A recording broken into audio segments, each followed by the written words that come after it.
અને ગાયત્રી મંત્ર કરજો, જોજો તમારું સંતતિ તો જ સંસ્કારવાન થશે.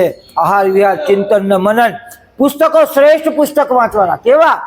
અમારા ગુરુદેવના, પછી સ્વામી વિવેકાનંદના, ગુરુ ગોવિંદસિંહનું જીવન ચરિત્ર, શિવાજી મહારાજનું જીવન ચરિત્ર, બાબા રામદેવનું જીવન ચરિત્ર કરીને આખા વિશ્વની અંદર યોગ ફેલાવી દીધા. હા, શું સ્વાર્થ? એમને કંઈ મળે છે યોગ શીખવાડો? ના, આ દેશ મારો છે, વિશ્વ કલ્યાણની ભાવના છે, એટલે એમને ઘેર ઘેર યોગ પહોંચાડ્યો. એમ મારા ગુરુદેવે ઘેર ઘેર આ સંસ્કાર પહોંચાડ્યા. જો સંસ્કાર અને યોગનો સમન્વય થાય તો તમને 150 વર્ષ સુધી જીવતા કોઈ રોકી ન શકે. આપણા સંતાનને 150 વર્ષના આયુષ્યમાં તો કેટલું સુંદર કામ કરે તમારું સંતાન, આખા વિશ્વમાં ગુંજતું થાય એનું નામ. માટે તમારો આહાર વિહાર ચિંતન અને મનન શ્રેષ્ઠ રાખવાનું.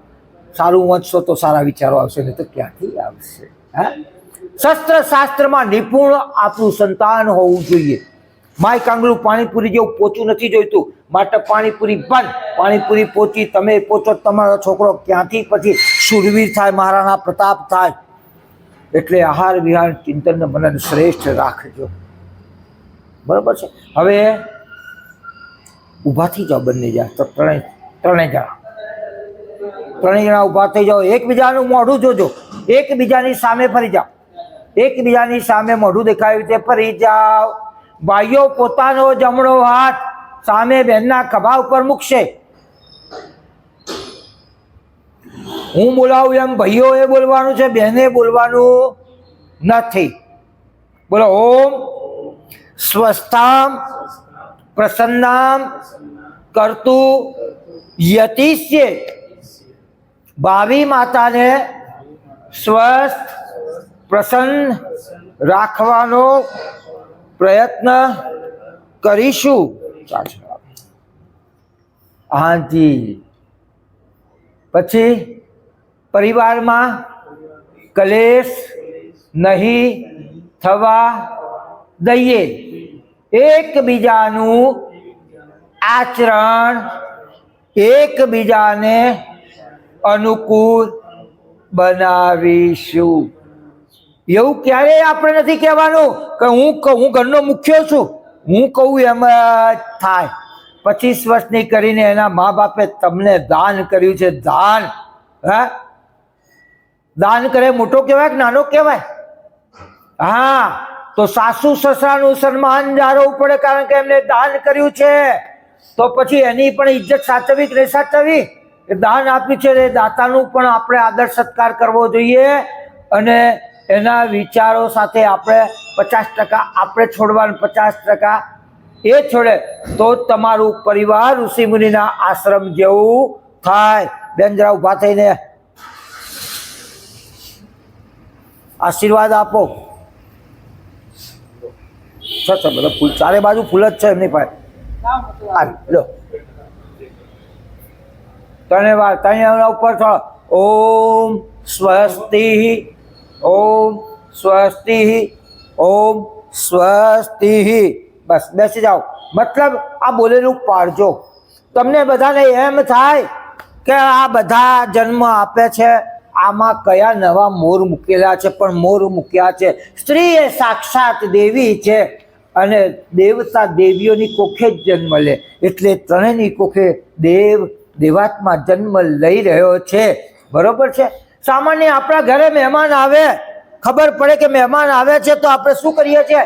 ઘરમાં સાફ સફાઈ કરી દઈએ છીએ, વાતાવરણ શુદ્ધ કરી દઈએ છીએ. હા, કેમ કેમ?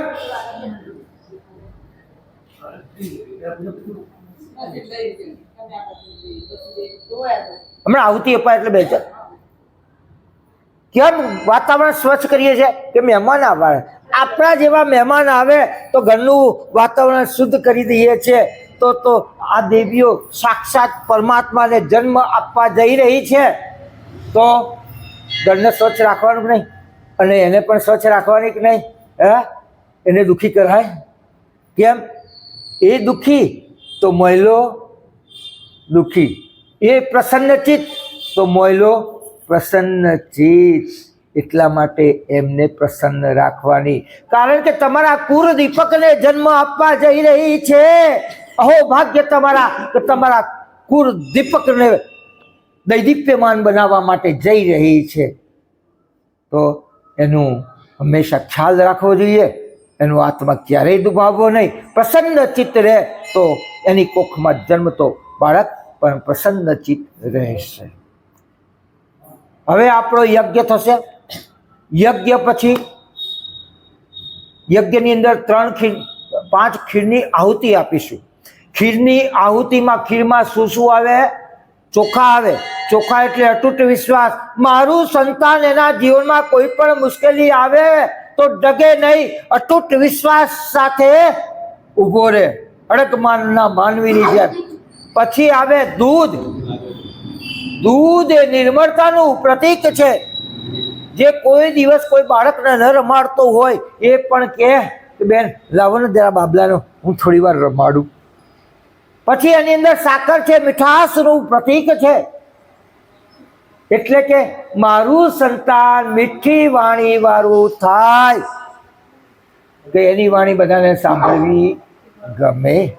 એની વાણી બધાને કે હજુ બોલે તો સારું, હજુ બોલે તો કે બોલે તો સારું. બરાબર છે? હાજી. હવે આપણે યજ્ઞનારાયણ ભગવાનનું પ્રાગટ્ય કરીશું.